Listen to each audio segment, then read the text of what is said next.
Hello again. Because it's 2024, I thought I'd move up in my list of reviews of 1970s dystopian science fiction movies to 1975's A Boy and His Dog, directed by L.Q. Jones, based on the Nebula Award-winning short novella by the late Harlan Ellison, one of my favorite authors.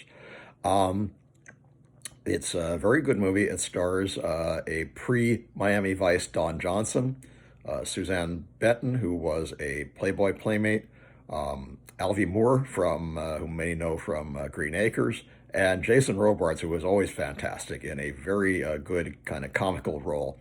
Um, it's interesting, it's quirky, it's a little bit sick in some ways, but that was in part intentional. Um, the movie varies from the short story in different ways, but it's basically centered on two main characters: Vic, who is a solo, a lone survivor in a post-nuclear landscape of what used to be Phoenix, Arizona, and his telepathic dog, Blood, who is both more intelligent than him and has the ability to, psychic ability to find both women and sources of food for them both so they can survive. Everything is very sparse in this wasteland. There are rover packs of wild kind of hunters who kill rivals, and there's rivalry for food and for sex and for all the basic necessities of life. Um, they live a very hard scrabble kind of life. One of the first scenes that we see is Vic and Blood are looking for food, and they see a rover pack that's digging at a site, and they hang out on the periphery. Blood warns Vic not to, go in, that these guys are, kind of psychotic. But he does anyway, and he waits until an opportune moment when the main people are digging and not paying attention. He runs in and grabs a bag of food and runs out. And the leader, who's this kind of pirate guy, laughs and says, "Run, boy, but come back any time." Because he admires his gusto. You see three shadowy figures. You don't see in their faces or their bodies, just their feet. And one of them, who's played by Jason Robards, says, "That's our boy. Set out the cheese." Well, the next scene we see is Vic and Blood, now having had some food and having some extra, are going to go to the movies. They're going to go to the old Metropole, which is a broken down old movie theater run by another gang, and called Our Gang, and they take food instead of money. There's no money anymore since World War IV blew everything up, basically. Um, they go to the theater and they watch these like horrible, kind of home movies of people, setting each other on fire and shooting people and killing and rape and murder. And then all of a sudden, Blood says, "There's a female in here." Vic says, "You're crazy. There's no female in here. If she came in here, they'd tear her to pieces." And he says, "No, she's down front and she's disguised as a rover. And if you get me some popcorn, I'll tell you where they are, where she is." And Vic is being stubborn, but finally he gives another can of his food to the theater guys to get a little bit of popcorn, and gives it to Blood. And he says, "Okay, where is she?" He says, "Not now. People are watching. I'll tell you when the movie's over." Well, they finish watching the movie. Everybody starts filing out, and they shut down the projector. And Vic gets his gun back from the Czech guy, and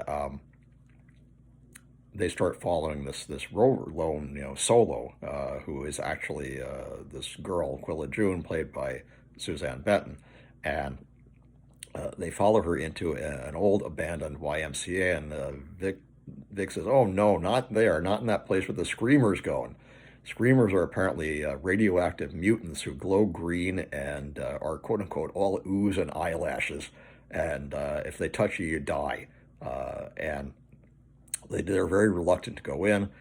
Blood warns them, "Don't go in there, but don't follow her in there. Let the rover packs have her, and let's move on." And he won't listen. He's really horny. He hasn't been laid in like 3 weeks or something like that. So he goes down and lets his hormones get the better of him, and uh, starts watching Suzanne Benton, who's doing kind of a sexy strip tease. And she starts putting her clothes back on. He says, "Get him," raises his gun and says, "Get him back off." And in what's basically begins as a rape, but she is actually interested, and she actually ends up kind of seducing Vic rather than vice versa. And then Blood gives him a warning. There's a rover pack outside, and they're like 17 strong, and they've got a dog. and we got to get out of here. Give the rover pack Snow White, and let's make like the Seven Wars and Dwarves and get the hell out of here. And he says, no, I won't do that. And he says, you're being stupid. And he keeps calling, this is a point, he keeps calling him Albert. And originally, both in the novella and the book, I thought when Blood called Vic Albert, he was referring to Albert Einstein and calling him stupid, basically, that he was no Albert Einstein. No, that's not the right Albert. In the novella, Vic replies, ha ha, Payson Terhune. I didn't know what that meant, and I finally looked it up. Albert Payson Terhune was a breeder of rough coat collies who also wrote a series of very sort of sappy, sentimental novels, including the most famous of which is Lad, a Dog, which tell these stories about hero dogs. So when Blood refers to Vic as Albert, in a derogatory tone, he's calling him sappy and sentimental, not stupid. But anyway, he says, Albert, you're going to get yourself killed. He says, stop calling me Albert, egg sucker, which is kind of a reference to a follow-up story that Ellison did called Egg Sucker about how Blood and Vic meet. And he goes in anyway, goes after the girl, and, they make love, and then he tells him this rover pack's out there, and we got to get out of here. And he won't leave, and so they take on the rover pack rather foolishly, because they have guns and, a dog, a Doberman, which attacks Blood, and Quilla June actually shoots and kills the Doberman, also shoots and kills a couple of the bad guys. Vic is, kind of shooting left and right, but they realize they're outnumbered. They're going to have to give up. And then Vic comes up with a conundrum. He decides he's going to pretend that he's a screamer by sticking a old sheet on a pole and then shining a flashlight up into it, and then he has Blood howl like a screamer. So it's going, and the rover pack scatters. They're scared to death that this is a real screamer, and they don't want to take the risk. So they're safe from the rover pack now, but Blood is very badly injured. Quilla June is telling Vic, come on, we got to get out of here. And he says, well, where? And she says, have you ever been in one of the down unders? And he says, no. She leads him to an access drop shaft, and she's got an identity card that'll take them down into what's basically a nuclear survival shelter. And Blood is telling Vic, don't go, you don't know what's down there. It could be dangerous. You might not come back. And he says, oh, don't worry, you stay here, and we'll go down and get some food, and we'll come back and help you. And Blood is still imploring him, you're being stupid and don't go down there. You're letting your hormones get the best of you. And he just ignores him. I should mention there's like a bunch of really kind of sexist, misogynistic jokes. Like while he and Quilla June are making love down in this boiler room where they're hiding from the screamers. Blood says, once more into the breach, dear friends, which is a corruption of a line from Shakespeare's Henry V. Once more unto the breach, dear friends, which had to do with the war. And Ellison objected to a lot of these lines. Ellison was not a misogynist. He was a feminist, and he was for the ERA and for equal rights. And he complained to Jones, can you please take some of these lines out? He said, well, then I'd have to re-edit the film, and it cost $2,500. Tell you what, you raised $2,500 for me to re-edit these lines, and I'll take them out of the film.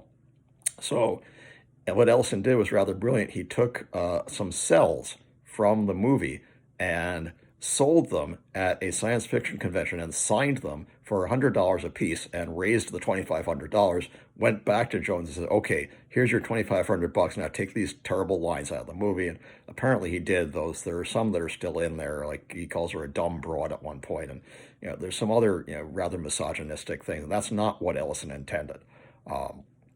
He just meant this to be a cautionary tale about what could happen after a nuclear war and how horrible it would be. But anyway, they go down to this Down Under, which turns out to be sort of a parody of a kind of a Norman Rockwell-ish American town called Topeka, where everybody literally has a smile painted on their face, and they have to be happy and march in parades and go to homecoming dances, and they're all like stuck in like the 1950s. And anybody who makes any infraction of the rules, no matter what it is brought up before the committee, which is run by Jason Robards. And he has this robot called Michael break their necks. And then he says that they died in a farm accident or something like that. he makes up different ways that they're going to record that they died when in fact Michael just broke their neck. Um, what they want, it turns out of Vic, and why they sent Quilla June to kind of seduce him, is that they need fresh blood, or rather, they need fresh semen. Their population is becoming, is dwindling because of the limited numbers of people that they have, and they need new blood, and they strap him down to a table, and they're extracting his sperm from with a machine, and they're going to give it to these new couples who are being married so that they can have, children with his stamina and his DNA, and then they're going to kill him. He manages to escape with Quilla June's help, and he destroys Michael. And Jason Robart says something funny. He says, "Go get a new Michael out of the warehouse, and this time try and wipe that stupid smile off his face." That was great. And then they escape Topeka and go back up to the nuclear devastated world. They find that Blood is in very bad shape. He hasn't eaten anything in 3 days, and he's delusional.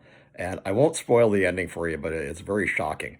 But there is one thing I'm going to say, and that is, and one thing that I object to about the movie, L.Q. Jones, who wrote the screenplay, ruined Harlan Ellison's last line. In the novella, the last line of the book, and again, I'm not going to tell you what happens, but it's something dramatic. And Vic says to Blood, "That girl, that Quilla June, she kept asking me, 'Do you know what love is?'" He says, "Of course I know what love is. A boy loves his dog." That is the point of the entire story. And Jones screwed it up with another misogynistic line, which I do not like, and I know Ellison hated, and I understand why. Other than that, I think it's a good movie. It's fun. It's silly. The special effects are fairly decent for the time, and it's moreover, it's just a good story. And it takes place this year, in 2024, which in 1975 seemed like a long way away. Watch it and enjoy it. It's available on Tubi for free.